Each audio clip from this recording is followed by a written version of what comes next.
Welcome into another live episode of the Bully Ball Podcast on the Gold Standard Podcast Network. We're going to be talking about Oregon's Pro Day, what the 49ers are doing in free agency, and the 49ers season might hinge on the offense. Stick around right after this.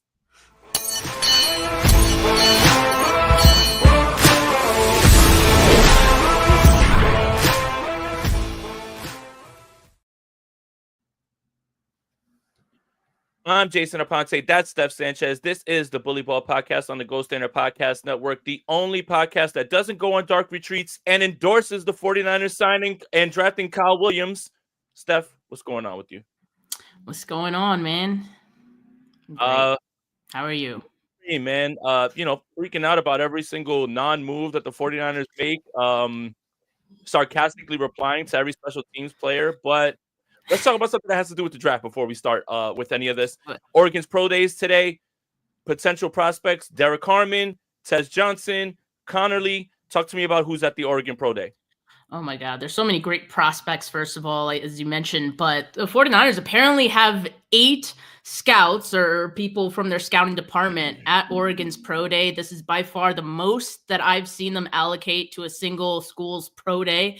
And so this is pretty significant. John Lynch is one of the guys in attendance, as well as, according to Draft Diamonds, they also have the VP, Director of Player Personnel, Director of Scouting, Pro Personnel Scout, Assistant Director of Player Personnel.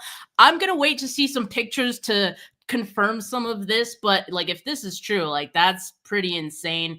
And Rob, before we went live, asked is this just a smoke screen?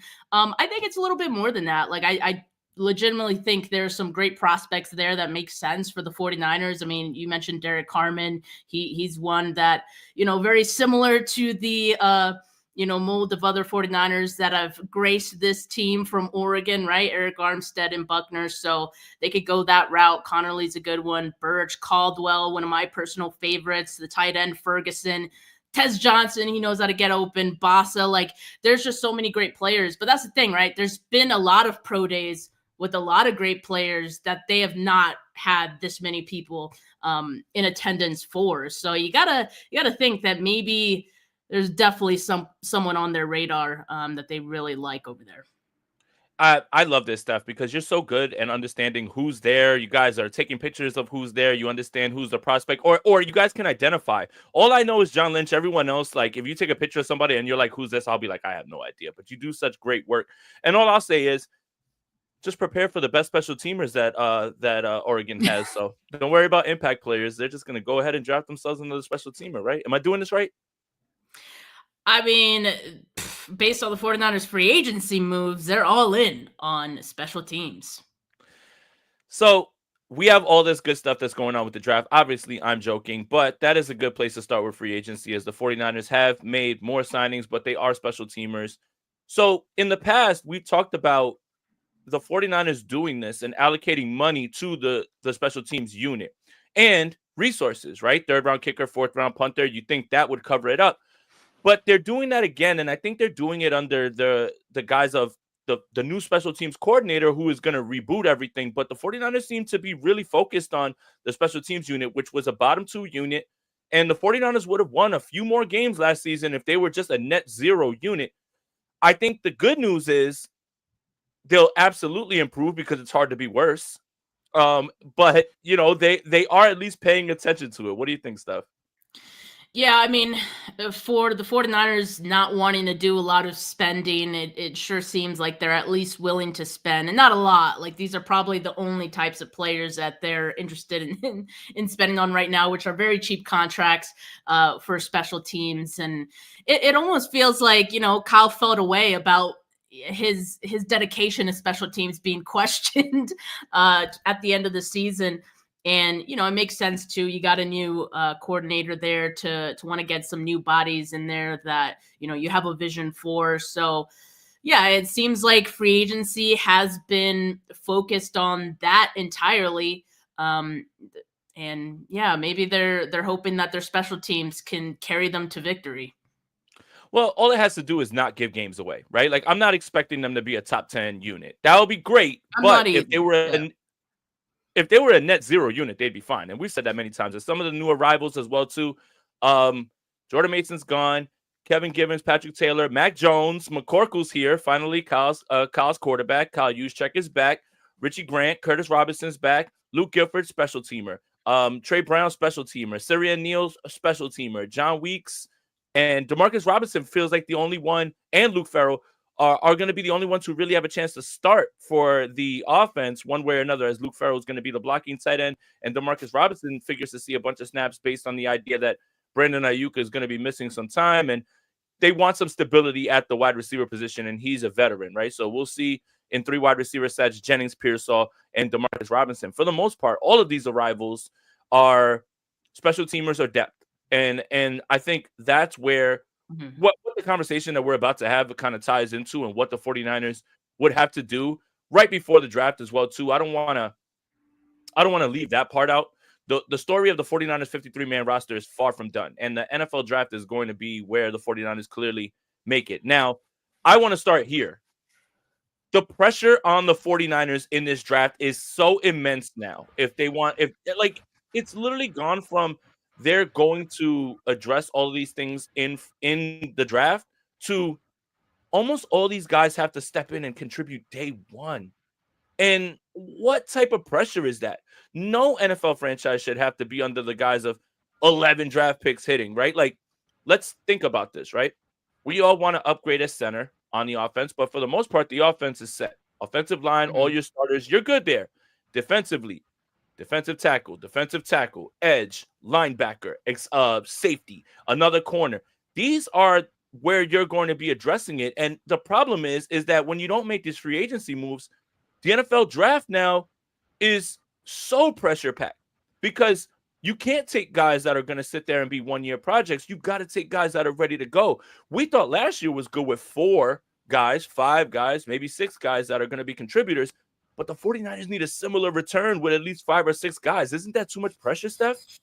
It's a lot of pressure, and it's kind of a pressure that they've put on themselves, right? Because they haven't made any of these free agency moves. And I don't even think it's for lack of trying. Like, we've heard that they've been on some free agents. We've heard that, they tried to get Greenlaw even after he had agreed to his contract with the Broncos, right? So it's not that they haven't really been aggressive. It's just the fact that, one, players aren't really interested in coming to the 49ers at this present moment, especially defensive players, because they probably can't see the vision to what the 49ers are trying to do right now. Even 49ers own beat writers have a hard time figuring out what the 49ers vision is right now. And that's troubling to me.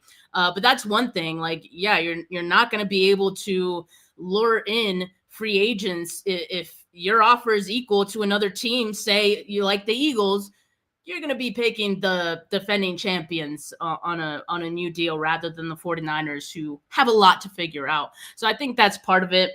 And then obviously with them not wanting to spend too much on certain players, I think this is what it is. And obviously with Saleh being here and obviously wanting to move on from certain players, like they had Leonard Floyd under contract still. He could have kept Leonard Floyd and you could have been a little more okay with the edge position going into the draft. But, obviously maybe I'm saying obviously a lot, but Saleh maybe didn't want Leonard Floyd on this team, and that's why they wanted to move on from him maybe. So yeah, it's putting them in a position where they have to hit on all picks. You have to draft at least 3 defensive linemen, and I'm thinking 4, maybe even more, right? So that's where they're at, and that's what they've put themselves in. And so it's going to be challenging. I know this is a really deep defensive line draft. So they got that going for them, but they need to have a lot more going their way in order for this draft to be a hit. You got to make sure these guys are healthy in 2025. You got to make sure, that, yes, after the draft, we might say, hey, this is a great draft, but when they get to the NFL, maybe some of these players have slow starts. There's just a lot that can go wrong, but they need to hit on all these picks in the worst way. And when I say all 11, obviously that's impossible, right? But I'm trying to exaggerate to underlie the importance of the draft right now. And look, there's still a chance, as free agency is completely slowed down to like basically a crawl right now in the second week, where the 49ers can sign somebody like Zadarius Smith. I hate to throw out names like this, but these are the players that are left. Zadarius Smith and like Von Miller, like that doesn't feel good because they feel like Band-Aids, but they could be rotational guys. And I think that's kind of what Steph is talking about, to the point of Leonard Floyd could have been here and that would have been fine. If you would have signed somebody else and just used them as rotational guys, you could have constant pass rush. I think that's the idea. But for whatever reason, like you said, it might be Robert Saleh who said, I'm good on him as well too. And it's not all 11.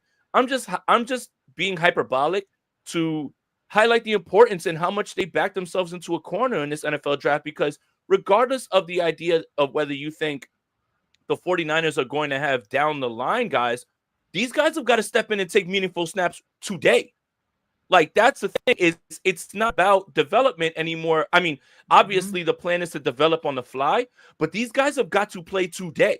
Like, and that's the part that is just a little worrisome, because yes, they're rookies. And maybe the good thing about this is Kyle Shanahan can't doghouse any of these rookies because he has to play them, right? Like, like at this point, get ready to learn rookie ball, Kyle Shanahan, because these guys are going to have to play and contribute. You're going to need bodies to just be on the field. So that's the part. It's again, when you look at the holes, they're largely on the defensive side. Again, I want an upgrade at center. I'm sorry, I'm not going to stop, harping on that.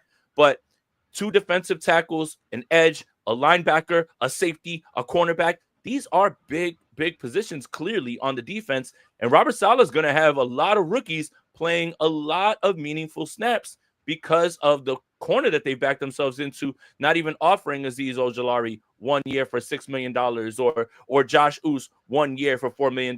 By the way, I guarantee you they get to Philadelphia and all of a sudden find something and kick up, by the way, on those crazy deals. Now, obviously, like Steph said, if you had a choice to go to the San Francisco 49ers or the defending champion Philadelphia Eagles, who seem to have things rolling in the right direction, you're probably going to make that distinction and go ahead and do that. But it just kind of highlights that, you could have had these young pass rushers for almost pennies on the dollar, and then you could have let Chris Kosurik work his magic on them. So I just, it's the draft, and I'm highlighting the importance of it and how these guys are going to have to be day one starters. And that's something the 49ers have just not been comfortable with early on. Well, I will say, I do think Robert Saleh probably a little more willing to play rookies than Kyle Shanahan. And I think for Kyle, it's more so the playbook thing. It takes, rookies so long to to have it all figured out. And they get into the doghouse, but we'll see if that changes this year. I don't think Kyle will need to play as many rookies as Robert Saleh will have to in 2025. And yeah, that's pretty much what it's going to be. But we've seen other teams in similar situations excel in doing something similar. The Rams in 2023, we've now hearing everyone talk about that. The Eagles last year, they played a ton of rookies, right? And even last year, the Rams brought in a lot of new rookies in, and they were very successful in building up their trenches. For the Eagles, it was like their secondary, they've built that up. So it's not that the 49ers can't do it, but, based on some picks that we've seen them do in recent years, I think it's fair to wonder, are they going to be able to, hit on this many picks in this draft? Well, like we say, they're in a position where they have to at this point. And, Jay, I'll just say, like, one thing that's, really frustrating to me about this entire, rebuild, I'm gonna just call it a rebuild of the defense, right? It's not an entire team rebuild, but I'll just say it's definitely a rebuild of the defense. I think one thing that's frustrating is that they could have done this gradually, and I think a lot of us have kind of been wanting them to move on from aging players, guys who have underperformed a couple years ago. Like there's some moves they made couple years too late. And I think that's the issue. And now you're in this spot where you have to dump like half of your defense, in order to bring in some new blood. Well, if you just did it gradually over the course of the last couple years, like a lot of us thought that they should have, then they probably wouldn't be in this position where they feel like they have to hit on so many picks in a single draft. And the problem that I had with the past drafts is that because they were so deep and, they're in this win now mode, they were kind of just like I don't want to say purposefully whiffing on picks, but they were taking chances that I don't think they would normally if they didn't feel comfortable with the top of their team, right? And the top of their depth chart. And so in a way, it kind of created some bad habits in drafting where they were just going for guys that were raw, that needed a lot of development. And the 49ers didn't develop any of them. And they're now off the team or will be off the team shortly, right? And so now you can't take those chances. And yeah, you got to hit on all those picks. I just don't feel like they necessarily needed to do it this drastically. But good luck, I guess. Well, when you miss draft after draft after draft and you trade your valuable high picks for other players, Trey Lance, Christian McCaffrey, Chase Young, right? You don't have first and second and third rounders, right? And then the people that you do select are not good and they don't play here anymore. And it's been 3 drafts in a row of you walked away with Brock Purdy. That's great. That draft, ultimately, besides that, absolute wash. Nobody that's even on the roster right now. Samuel Womack's partying in Indianapolis right now. And Tariq Castro Fields was drafted and he's not even on the team. Like, the reason that you're backed into this corner is because you went all in trading all these picks for Chase Young and Christian McCaffrey. And I applauded the effort at the time, but when you don't win the ring and then it's time to rebuild the roster, now you find yourself in the spot that you're in right now where you have to hit on the draft again. And then look at this. Drake Jackson, bust. TDP, bust. Danny Gray, Eagle. Spencer Burford on the team. Samuel Womack, Indianapolis Colt. Zakel on the roster. Kalia Davis, rotational guy. Tariq Castro Fields signs with Washington, and he's bounced all over the place. And Brock Purdy. That's one of the drafts. That's not even all of them, right? Because that's a Drake Jackson that you got in the second round. But when you miss on that many players, that's when you start to get into this mode. But again, we applauded the effort when they were going all in because they were that close, right? And you think that a Christian McCaffrey is going to get you over the top and that a Chase Young is going to help you with your defensive line and get you over the top. But when you don't get over the top, then you have to come back to this strategy now of the draft. Things are a little bit going to be dire when it comes to that. With the Rams won a bowl and then they went to do it. So, and then here's your draft. Jair Brown, hoping the best. Jake Moody, get him out of here. Cameron Lotz, who doesn't play. Darrell Luter, special teamer. Robert Beal, practice squatter. D. Winters, he might be the starter. Braden Willis doesn't play. Ronnie Bell, not good. Jalen Graham, we'll see. Right? Like all of these guys some of them are on the roster. But are you setting your watch to any of these guys? And again, this draft starts in the 3rd round. So you traded your firsts, you traded your seconds, and you tried and all that stuff. But when you don't win the bowl, right? It's much harder to deal with this outcome and what you have to do in this draft, because at least the Rams could say, hey, we went all in. Oh, we're in cap hell. They won a championship at least. That's the way that you can at least extend and give yourself some grace.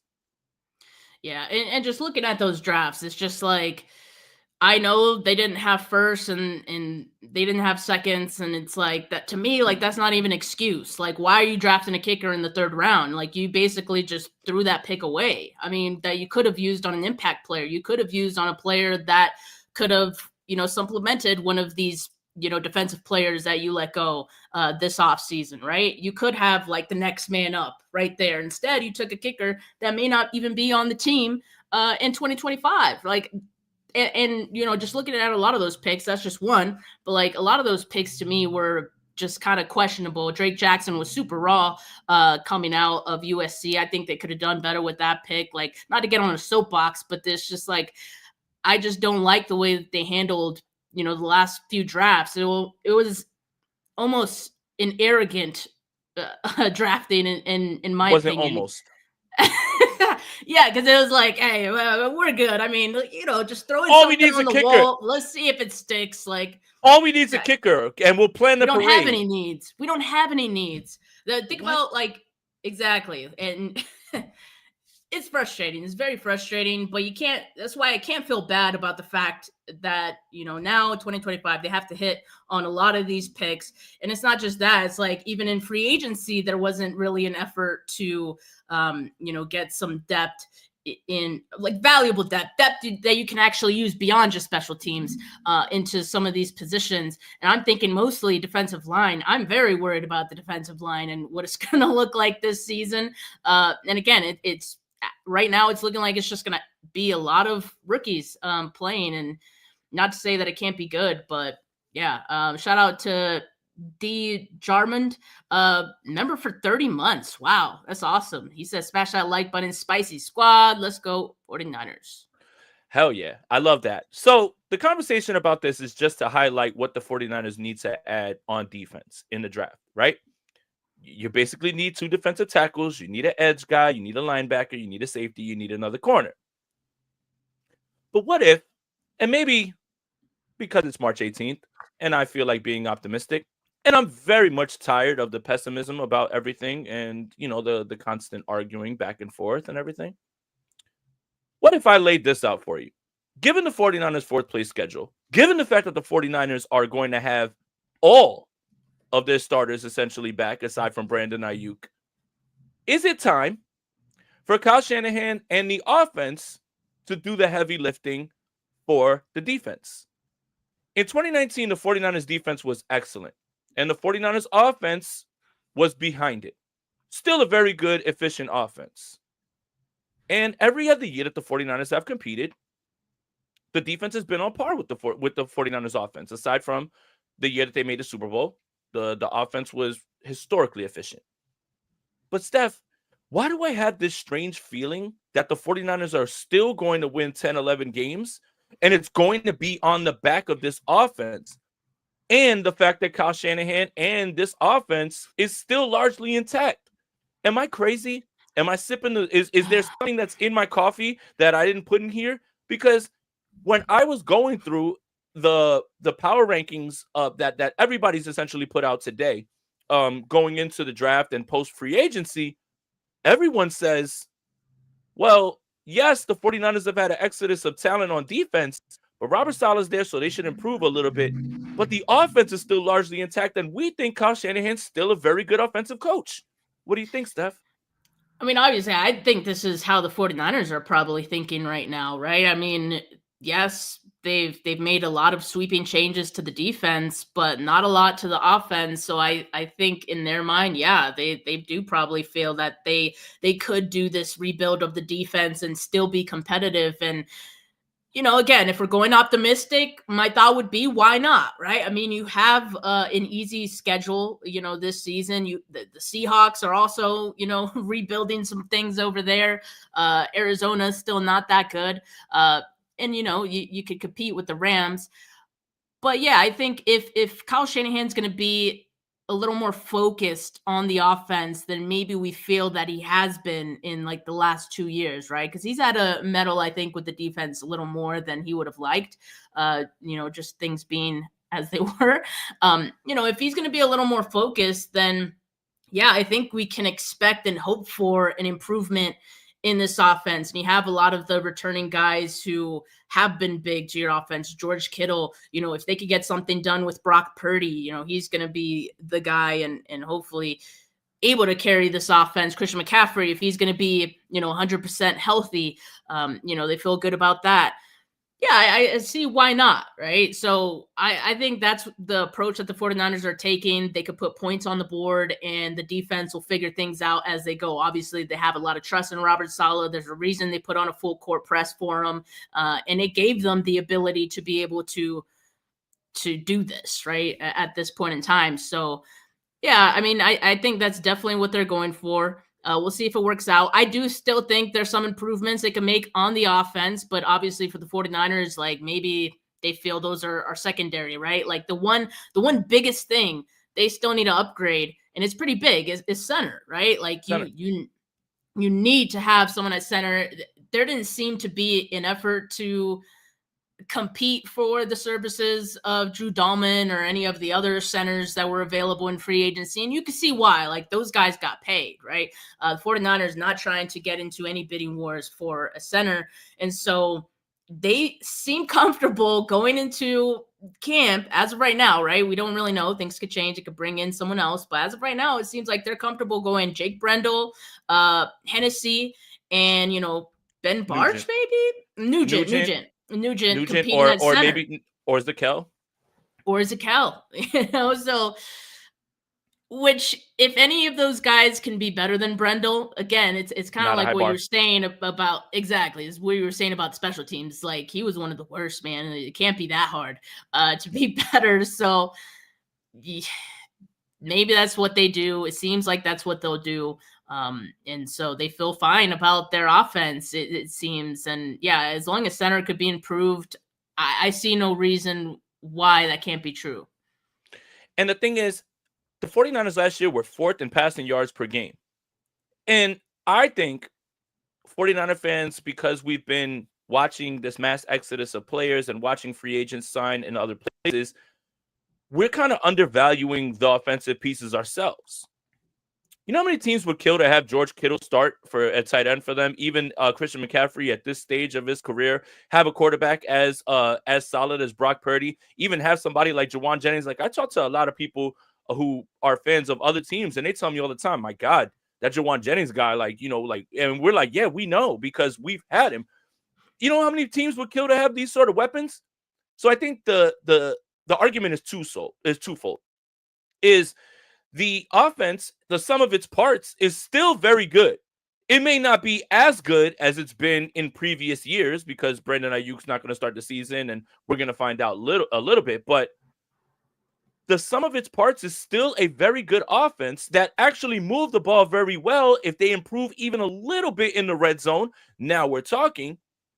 And then if Kyle Shanahan is the offensive coach that we believe he is, then this season's got to be a masterclass of you being able to show that you haven't lost your touch. The McVay tree has gone up because McVay did very well last year. Kevin O'Connell did very well last year. You've got to show that you're staying in touch, right? And you're gonna add new wrinkles, and you're gonna be like this. And I put out like a little mini thread because I think there's a lot of talk about evolution in the 49ers offense, right? And I found the Bears game a concept that was an Andy Reid concept called the Seattle concept. See, that's Kyle right there doing the little things and finding evolution and using other things, right? And he's not being so rigid. So I think from the outside looking in, we have this perception that the offense will never evolve. But I think that we should give a little bit more credit to the offense last year and how it evolved. It's just in the red zone it needs to pick up. And again, when you put it together with this offense and you're talking about these weapons, many teams will kill for that. So I do think that the 49ers offense job is to put up points clearly. I mean, that's not really a breaking news. But I think the defense would just have to do enough. And if I was guessing how this season's going to go, you guys better get ready to learn 16 and 17 play, 84-yard drives that ended touchdowns to keep the defense off the field and kill the clock. So I do think that maybe I'm not being so optimistic. I'm just kind of looking at this as like, yeah, Jawan Jennings, Ricky Pearsall, Brandon Ayuk at some point, George Kittle, Christian McCaffrey, Isaac Guerrero. Yeah, that's a pretty good offensive core, and a lot of other teams would really be happy with that, let alone pair it with Kyle Shanahan, Steph. That's why I do feel like people freaking out. Obviously, there's people are overblowing things and taking it a little out of proportion. Big surprise, right? But I think we're all worried about the defense, and we're all fair to wonder what's going on there. But full picture, looking at this offense, I mean, it is not, or this team in general is not that bad when you look at the offense and you think about all those pieces that are returning. When you think about Kyle being able to focus and evolve, we're much of this offseason, after the Luke Farrell signing was like, oh, are they returning to more like 12 personnel sort of offense and, bully ball? We're going to get more bully ball in this offense. And yeah, it could return to that. And for how much Luke Farrell is getting paid as a backup tight end, which I know people aren't very happy about, you would hope though that it means they're looking for a bigger role for him. And maybe that's what Kyle feels was missing last season, right? Just like a really good blocker who can make the rest of the offense go and free up George Kittle to do what he does best and all those things. So Yeah, hopefully that is what we see, and we see the new wrinkles. And yeah, I think Kyle has it in him. I just don't think last year so much was a year for him to focus on evolving. I think there were points he tried to because he had to, because there was a lot of injuries. But now there's no Debo in this offense, right? So there's going to be some new things sprinkled in there, I think, with a return of things that we've seen before that maybe he had departed from. Yeah, and that's the thing is, if you're worried about the money with Luke Farrell, I guess I get it, right? Because let's do the knowledge. They drafted Charlie Warner to block. Charlie Warner didn't cost much. So when Charlie Warner walks off to go to Atlanta, they signed Brock Wright to an offer sheet that the Detroit Lions matched, and that was to block. And now Luke Farrell signed to block. I don't think the 49ers have ever tried to get away from having a blocking tight end. I think it was just the circumstance of the Detroit Lions understanding that they wanted to have Brock Wright back because they like running the football as well too. But they've never really strayed from the philosophy. They didn't really get the guy that they wanted last year. Obviously, Detroit locked in and they signed him to an offer sheet. They matched it. And then they landed on Eric Saubert. But the idea of a second tight end is always going to be a part of this offense. And they've been telling you with their actions. It's easier when you draft Charlie Warner because he's cheap. Now you're paying for a blocking tight end. So I think it's not the idea of the evolution of the offense. It's more just the money allocated, I think, is what everybody's issue is. Unfavorable perspective, 9-man offense is going to struggle with defense and no defense to bail them out. George Kittle and JJ, the only players I trust. Cool, man. So I think for me, like, when it comes to like the Luke Farrell thing, it's like the 49ers have been telling you what they want to do with their blocking tight end. Like they've never wanted to get away from that at all. They just haven't had a lot of success in replacing him. And so, yeah, I think they hope that Luke Farrell is going to be that guy. And that's why they paid him what he did, because they lost out on, the Brock Wright sweepstakes, if you even want to call it that, last season. Right. So now they want to make sure they do have someone who's strong, and they're not going to sit on their hands and try to find a TE2. They've tried through the draft as well, like Latu and Braden Willis haven't exactly been inspiring. And Latu's not even on the team anymore. So, yeah, that avenue didn't really go well for them either. So that's what the Luke Farrell signing is. But, yeah, I do expect that he'll have that same Charlie Warner role. That was obviously, something necessary for this offense to get going. Yeah, absolutely. And again, I think the 49ers are going to draft the receiver too in this draft. I mean, you have 11 picks, right? And a running back, right?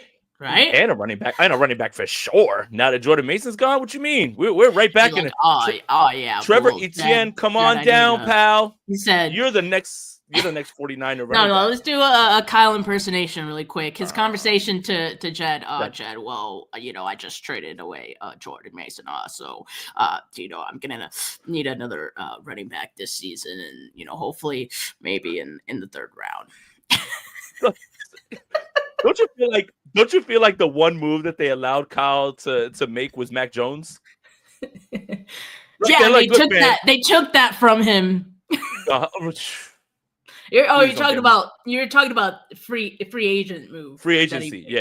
Okay, free agency. I thought you were talking about please don't get me started about that at all. Like if you believe that Kyle Shanahan wanted Mac Jones and they made him take Trey Lance, I've got a bridge in Brooklyn to sell you. Like, please. But yeah, it does feel like, again, that's what they've been doing. That's what they've always wanted to do, and they want to get back to that as well too. Again, if everything works out in terms of, I think they are going to take a wide receiver. They are going to take a running back as well too. I think they do believe in Isaac Guerrero, who flashed very much again. And then to the conversation about the running back is, there's going to be a ton of UDFAs that the 49ers are going to wind up signing. And then all of a sudden in training camp, everyone's going to say, oh, man, this guy's a baller, i.e. Jeff Wilson, i.e. Jordan Mason. So you can't highlight the third round misses and then not say anything about the undrafted free agents that you were able to get the production from. No, you can't. Yes, No, you because why can't. are you using third round picks on a running back when you could get So them look, from what I'm undrafted? saying, what I'm saying is this offense is so running back friendly that the idea that they won't be able to find production because they missed on TDP and Trey Sermon and Joe Williams is cherry picking the bad without seeing the UDFAs that have been in here. Listen to me. Matt Breida, Jeff Wilson, Jordan Mason, who everybody's crying about. Oh, we can't replace Jordan Mason. Sure, we can. And Tevin Coleman, for God's sakes, was productive in this offense. What are we talking about? That's what I'm So, saying. Just stop using draft picks on running backs. but Isaac Guerendo's good. Like, I don't get it. Like, The one that they've hit on. but my problem is this is using those third round running back examples and then leaving out the fact that you've gotten production for. Wait a minute. In that third round draft, Trey Sermon got drafted. Who was the rushing record for running the rookie rushing record leader? Elijah Mitchell. He was in the 6th round. So I don't care if you wasted in the third. Like, if you wasted in the third round, if you flipped it. I do, because that could have been used on another pick. So I see what you're saying. Like, I see what you're saying. 49ers can get production out of basically any running back that they get late, and that's great. Obviously, we all know that by now. But that means that they don't need to use these early picks on a running back. But Kyle still will, because, I don't know, for some reason, like, he gets the pick, the third round player every year, I guess. I don't freaking know. But yeah, I mean, I just don't think they need to allocate it that high. I do expect, though, they're going to come away after the draft. They're going to come away with 2 running backs, one that they draft in the 3rd round or maybe the 4th, and then one that they pick up as an undrafted free agent. And based on, past history with this team, the undrafted free agent will probably outplay the one that they used to pick on. Yeah, again, look, this system, and if you want to go back, let's go back to Mike Shanahan. They make running backs. Yeah. You guys remember Orlandis Gary? Like, that wasn't a household name, but when he gets into Denver's offense under Mike Shanahan, he's a leading rusher. Same thing with the 49ers. Elijah Mitchell, Jeff Wilson, Jordan Mason. These are guys that have been productive when they've been called on. Now, if I had my way, and we all know we don't live in a perfect world, we won't have to worry about anybody behind Christian McCaffrey. But it would be really nice if Christian McCaffrey didn't have to have all that tread on his tire. So I guess what I'm saying is it's the outcry of the Jordan Mason thing, but Jordan Mason was absolutely an undrafted free agent, and you moved up almost an entire round in the draft and flipped him and got a 6th rounder, and you can do it again.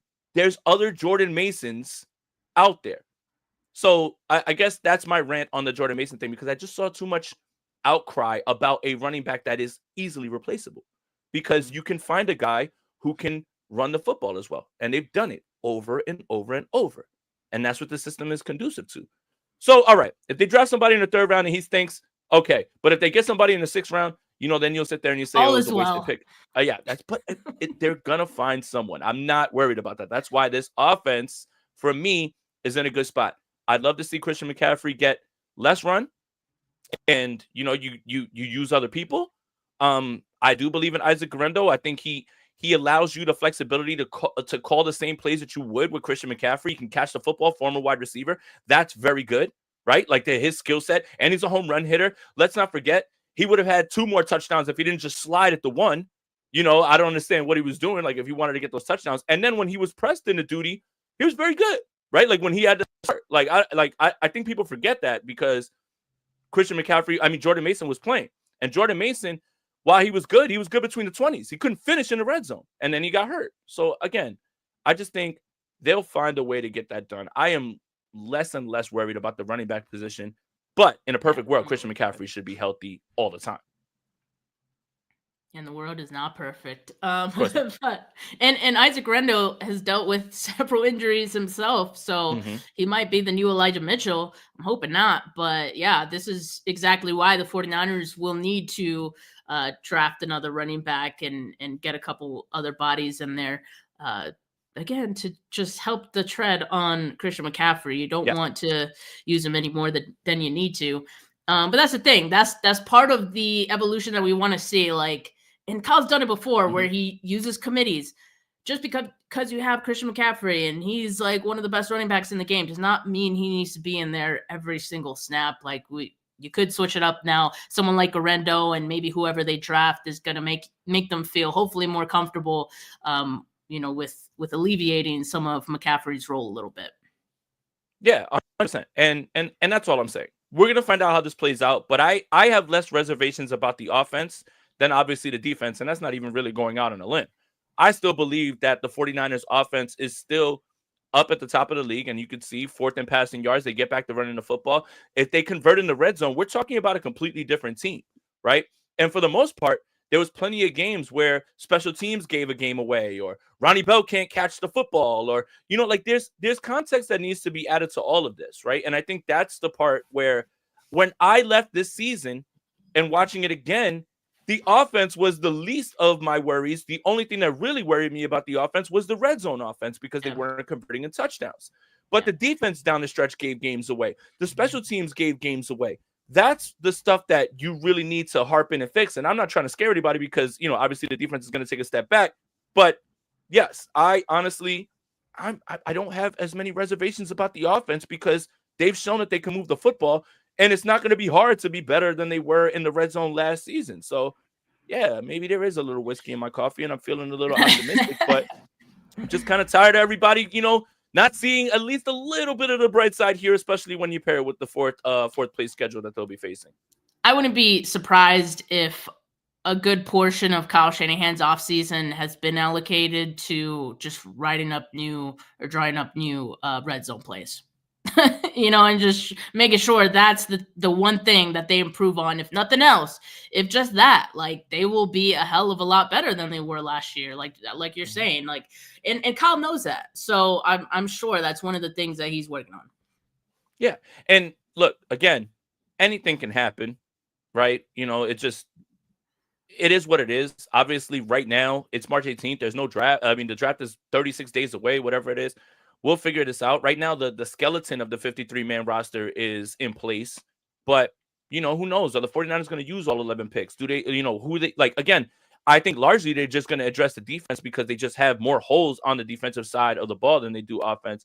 But I wouldn't be shocked again if the 49ers go back to the well with the running back and wide receiver as well, too, just to put more depth there. And again, the reason the 49ers are in this spot is because they said, oh, we don't need to address anything. We've got all our guys. It's better to have them and not need them than need them and not have them. And that's why you're in the spot right now that you're in, because now you have to hit on all these picks. So again, just because you feel comfortable with 5 and 6 wide receivers that you have right now doesn't mean that you shouldn't at least look at wide receivers that are going to be there, because you don't know what's going to happen with injuries or down the line and contract negotiations and who's going to be here and who's not. That's all.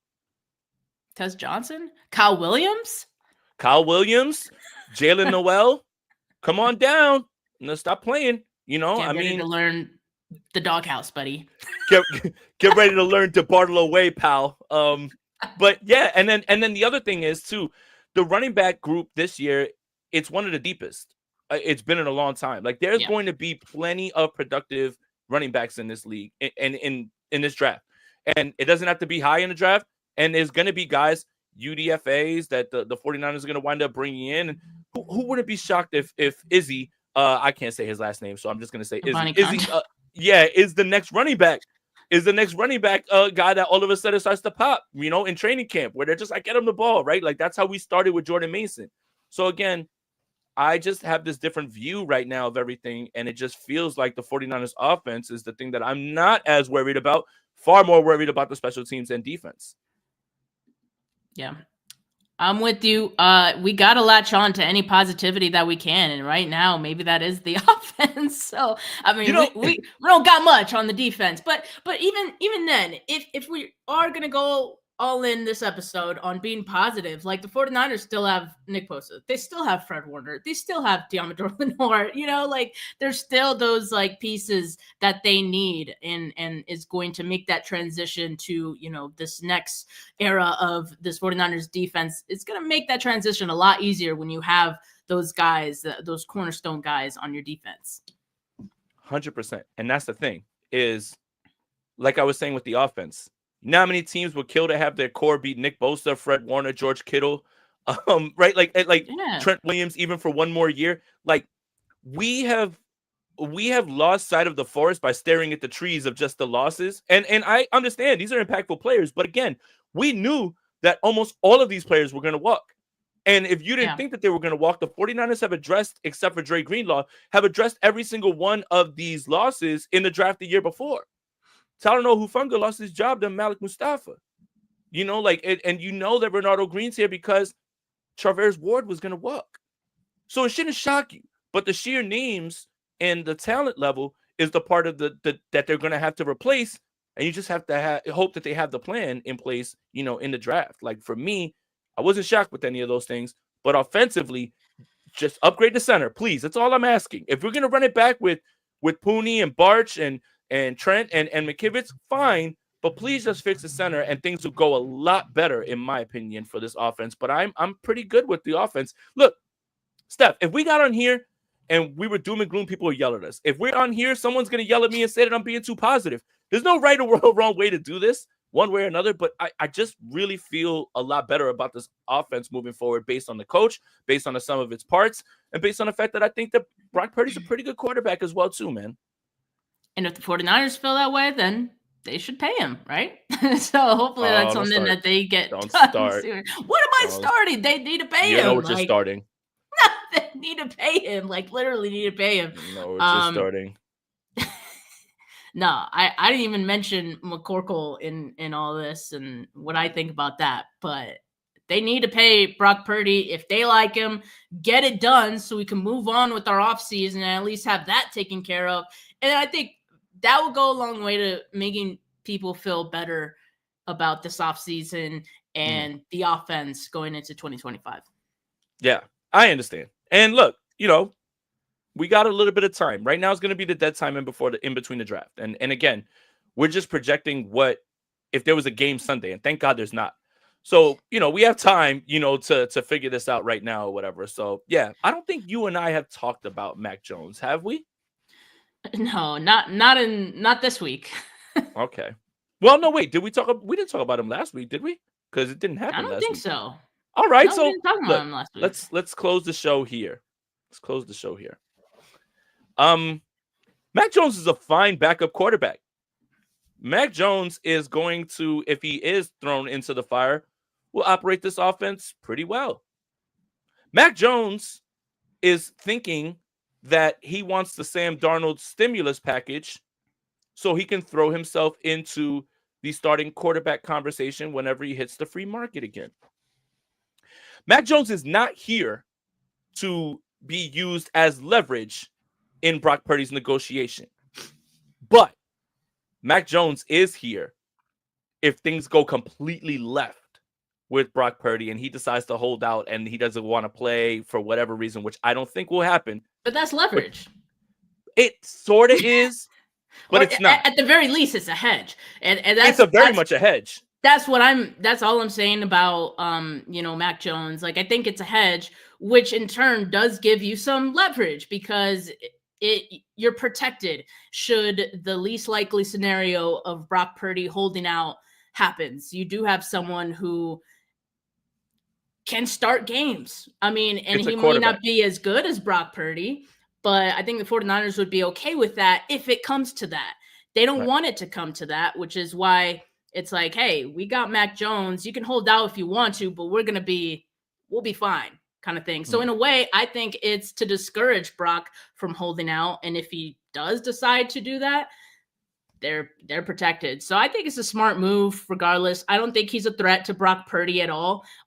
Again, like I said, it's only if this deal does not get done before the start of the season. That's it. I just think, again, they're going through range of possibilities. First of all, you need a backup quarterback. one way or another, because Dobbs is gone, Brandon Allen's gone. So who's your backup? Thank God. And Curtis Rourke, pack your bags. You're going to Santa Clara as well, too, with one of the last picks in the draft as well. Indiana University quarterback legend, come on down. But, yeah, you need a backup, one. And two, you're just playing the range of possibilities. I don't think Brock Purdy's going to hold out. I don't think Brock Purdy's going to kick and scream. No, I don't think so either. But you do got to kind of give yourself that little safety net. And I think the 49ers would absolutely put Mac Jones in a spot where people would want to, bring him in, all those things, right? So, hey. Here's the other plus from the 49ers standpoint, and what makes Mac Jones different than other reclamation quarterbacks that they've brought in, right? Sam Darnold was just a 1-year deal. Mac Jones signed for 2. If he plays any amount, this year, has to play a few snaps, and teams see that and are like, oh, like he actually wasn't so bad. We're actually interested in Mac Jones, and you could flip him for a pick. So it's like, that's the other plus to having Jones and it being a 2-year deal rather than a 1-year deal and just letting them walk for free. Yeah. Or they could just keep him for the 2-year deal, Yeah. They have options. Yeah, I mean, if you go ahead and you find yourself, like, if you like Curtis Rourke at the end of the draft and you think that he's good enough in camp, then you move him. Like, you move Mac Jones, that's fine. But Kyle loves his guys, which is why he went to Sam Darnold, because he would never stop praising him even when he wasn't even anywhere near the 49ers building. Same thing with Mac. So I just think that right now, that's a good backup, probably a top 2-3 backup in the league. And if we know anything about the 49ers, their backups play a lot, unfortunately, and not because of benching, because of injuries. I mean, it's not the worst thing. We're not saying. We're just saying. Yeah, we're just saying. But yeah, that's your Mac Jones talk. We're done with that. Let's get this one wrapped up. Thank you guys for tuning in. Make sure you guys like this video, subscribe to the channel, hit that notification bell for when we go live. Make sure you guys are subscribed to the Bully Ball Podcast on the Gold Standard Podcast Network, wherever you get all your audio podcasts. Make sure you follow Steph on Twitter at Steph49K. Follow me on Twitter at JasonAponte2103. Both of us have YouTube channels as well, too. If you want to go over there and hit a subscribe, join the channel members, do all those things. We appreciate everybody for tuning in. Run those likes up. And as always, let's go Niners. Peace. Peace.